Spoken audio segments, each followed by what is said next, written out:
大家好，我係 TCL K-Train 大師，歡迎嚟到港知港第25集。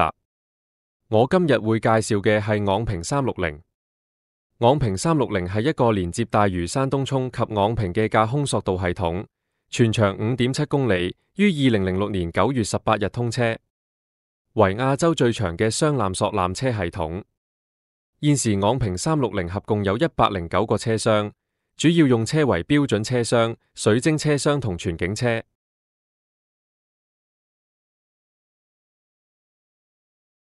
喺早年，昂坪嘅寶蓮禪寺係熱門嘅香港旅遊景點，但係交通唔方便，遊客難以前往。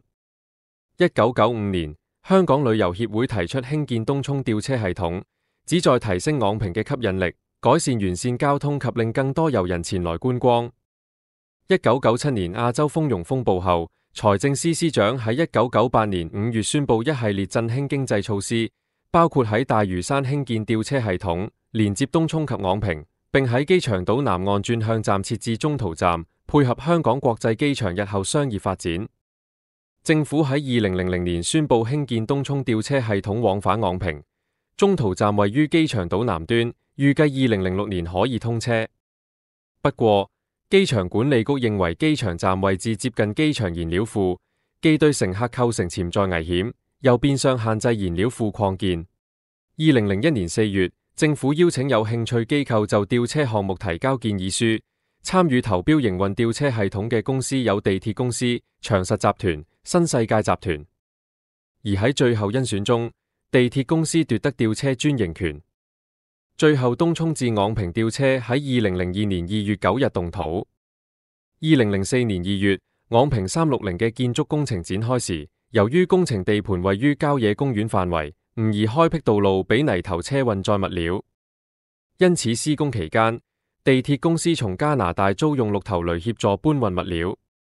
Skyrail 喺2005年4月為東涌吊車展開市場宣傳，並宣布呢個項目命名為昂坪360。昂坪360於2006年9月18日正式投入服務。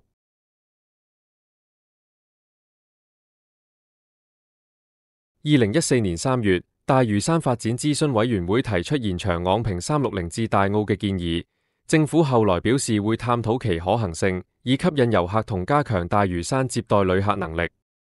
不過2015年有團體進行調查，結果超過80%受訪居民都反對纜車延長至大澳，認為纜車系統會破壞當地自然景觀。2018年2月，有報紙報道可持續大嶼辦事處認為，雖然昂坪360延長至大澳可行，但考慮到財務可行性及公眾意見，現階段唔宜推展建議。